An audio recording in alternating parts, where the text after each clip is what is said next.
How's it going, guys, and welcome to Comic Talk, the once-a-week segment on my channel where we get together and we talk about comics. My name is Brad, and I'll be your host.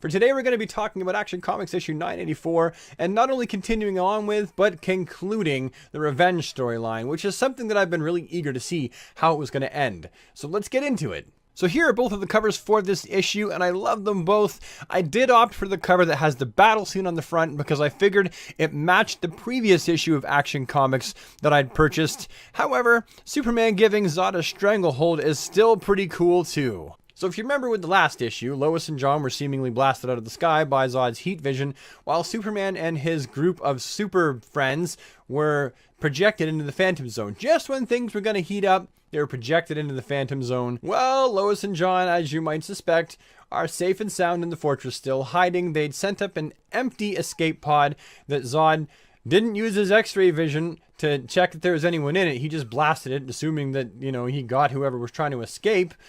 And so they're hiding successfully. Zod doesn't know they're there. He's not listening for him. He's not paying attention. Except for John is nowhere to be seen. Lois is worried about him. Like, where's my boy? We were supposed to stay close, and now I don't know where he is. Turns out, John hid exactly where I thought he was going to hide. In the Kryptonian battlesuit. Makes sense, right? That'll probably be the safest place in the fortress. Now, elsewhere in the fortress, we see that Zod is asking Blanc to establish a mental link between himself and the Eradicator because Zod has a very specific purpose for sending the Eradicator, as well as Cyborg Superman, which I'll get to, but a very specific purpose for sending the Eradicator to the Phantom Zone, which we'll see soon. Now, inside the Phantom Zone, Team Superman is getting its bearings, and we notice that something strange is happening to Superman, and what is it? Well, Superman gets his sight back. The effects of the Black Vault are nullified in the Phantom Zone, and he receives his sight again. Hallelujah, thank you, Jesus. Or Zod. Kneel before Zod. Anyway, now that Superman has his sight back, the #1 order is to track down the Eradicator and Cyborg Superman, and that's exactly what they do. But before they do that, we actually learn that the Eradicator has a very specific purpose for being there. He's there for a reason. We also learn that Cyborg Superman isn't exactly happy to have been projected into the Phantom Zone. He's a little confused. He wonders if maybe Zod did it by mistake or something. He just doesn't get it. Back in the fortress, we see that Metallo really isn't that happy that Cyborg Superman has been projected into the Phantom Zone. He kind of likes him. He's probably a little thankful because, hey, Cyborg Superman did give him a brand new body. I mean, that is something, and it was a better body than anything he's likely ever had before. So he's like, hey, why did you do that? I'm not really cool with that. I mean, really, you're not the leader. He is. So why did you? And he goes, yeah, you're right.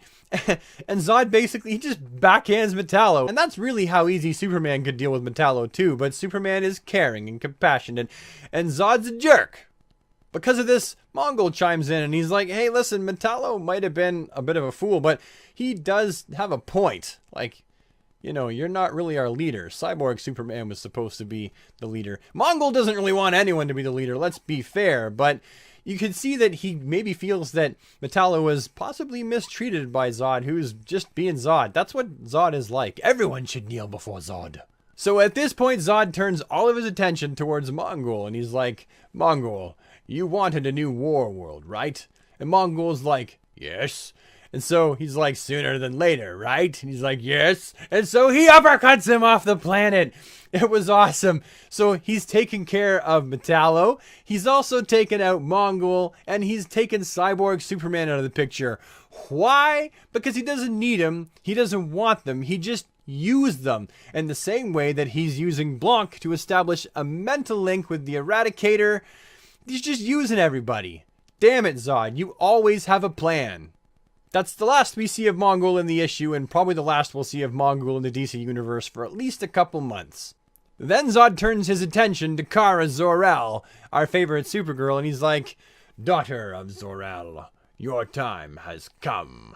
He's probably going to try and blast her into the Phantom Zone, but she's got a friend there if you read Supergirl comics. You could just go home again. It ain't no big deal, which is why they probably didn't have her blasted into the Phantom Zone with Team Superman in the first place, as I had previously surmised. But before General Zod can actually send Supergirl to the Phantom Zone, in smashes the Kryptonian battlesuit. Supergirl flies this way, Zod goes off that way. Yeah, John's in the battlesuit, and he's taking it to Zod. Super Son following in the steps of Super Dad. Except for, he doesn't really know what he's getting into. Zod would kill him without even thinking twice. But the heart is in the right place. Hidden deep inside of the Kryptonian battlesuit. I'd like to point out that there's a strange voice also in the Kryptonian battlesuit that's helping guide John on how to use it and not die and what levers do what. We're going to find out who that is at the end of the issue. However, Zod and Superboy are going at it, and you know that Superboy isn't going to win. However, Kara wakes up because of flying across the wherever and smashing into the who knows what.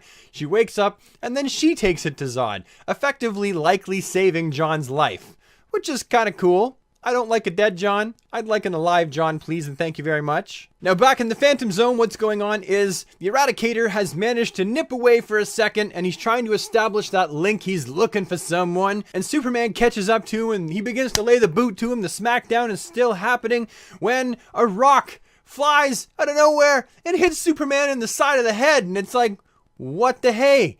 It turns out it's Ursa. He looks up and he's like, no, it can't be. And she's all like, Ursa, the wife of Zod and mother of Zod's child. And I'm like, oh my God, we're going to have Ursa back in the DC universe again. This is the greatest thing ever since sliced super bread.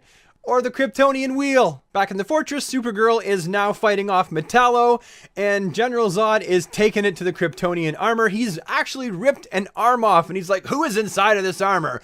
And he rips it open, and he has a peek inside, and he's like, what? Huh?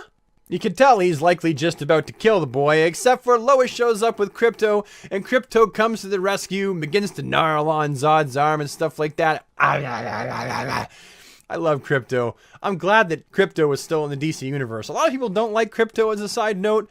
I love him. I can't wait to see more of him. I think the idea that John has a dog is epic. Now, while Krypto is all super sick him to Zod, Zod manages to blast him off with a quick zap of his heat vision, and then he pushes the button on the Phantom Zone projector again and reopens the gate, and ta-da! What he's wanted all along. His wife and kid are waiting right there.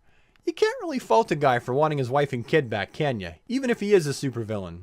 As a side note, I think it might have almost killed Blanc to maintain that mental connection. We kind of see him laying there. He might be dead. I'm not sure. I don't really care. He's not one of my favorite supervillains. Can you tell?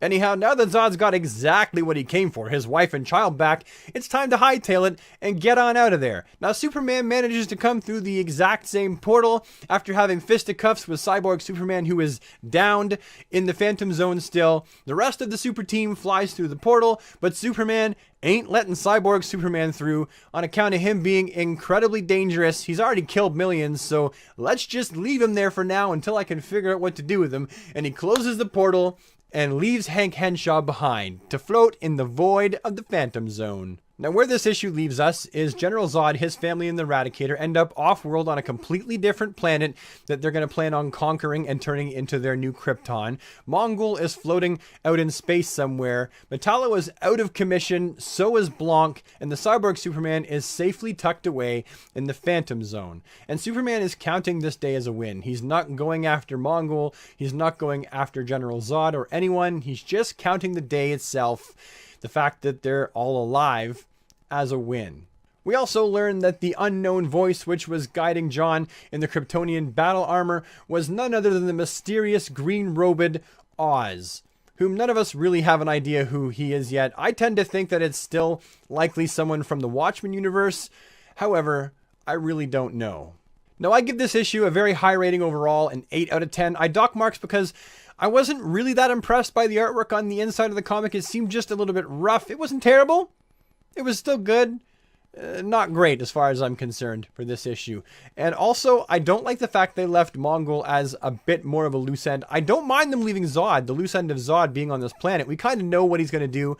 We know what the plans are. However, with Mongol, an intergalactic A1 Superman bad guy threat just floating in space, I'm kind of like, all right, well, would Superman really just leave him floating in space? I don't know. I mean, I would imagine the Superman that I've read about my entire life would have scanned looking for Mongol, seen him in outer space, and done something rather than just let him float around. Because Mongol is going to land on a planet and just decimate it and turn it into another war world to conquer other worlds. That seems a little bit out of Superman's character for me. Still, I think the issue was very good. I liked the way that they ended the story. I liked the fact that we actually got to see the soft side of Zod, that he wanted his family. And, it's easy to personify Zod as someone who's just evil, because Zod is an evil character. We know that if you're a Superman fan, he is an evil character. However, we can also see that Zod cares about family too. His own family probably doesn't give a rat's tail about anyone else's, but he cares about his own. And so it was kind of neat to see that in this issue as well. And with that, I think I'm done this episode. Thank you so much for watching. If you like this video, please leave a thumbs up. Leave any comments you have down in the comment section below. Subscribe so you never miss a video if you think you'd like to see more of this kind of content. And I will see you in the next episode of Comic Talk. Toodaloo!